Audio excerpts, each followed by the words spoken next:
Hi, my name is Dean, and I would like to tell you what I have learned about hunger. Mahatma Gandhi once said, "There are people in the world so hungry that God cannot appear to them except in the form of bread." Now, you may be thinking, they're so hungry they only have bread to eat? Bread is that precious to them? Yeah, some people only have bread to eat. We have food and will always have food, but many people will never have food for themselves or for their families.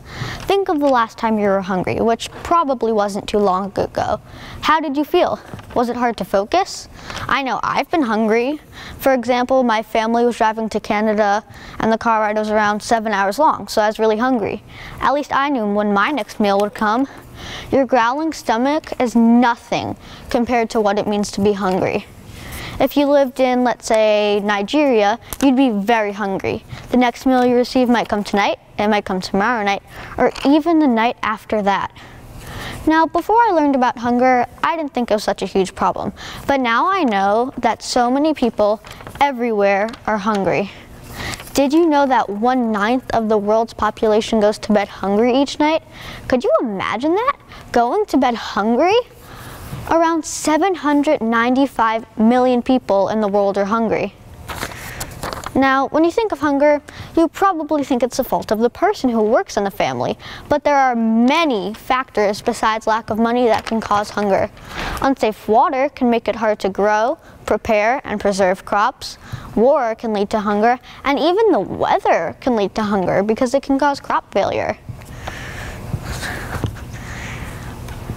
Asia and sub-Saharan Africa are amongst very hungry countries because half of sub-Saharan Africa's population is hungry and around 500 million people are hungry in Asia. Over 9 million people die of hunger each year. Hunger takes more lives than AIDS, malaria, and tuberculosis combined. When there's a scarce amount of food to eat, a person can become malnourished. This lack of nutrients and proteins can lead to many fatal issues, including permanent organ damage and even death. Why? Why is it that we have food but others don't? That's the question I keep asking myself. And as I've learned about hunger, I've learned that it has so many causes, so at times it may seem unstoppable, but it's not. Now, I want to talk about ways that you can help.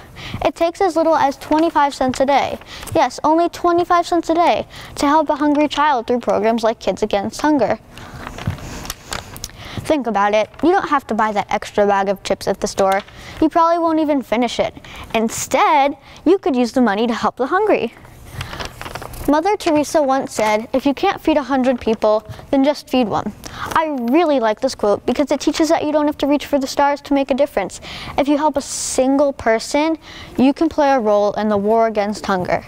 I challenge you, and you, and you, and you, to go out into the world and help somebody in need. Perhaps it's somebody on the streets who needs money for food, or maybe you're helping people in other areas of the world through an organization or charity. In any way you can help.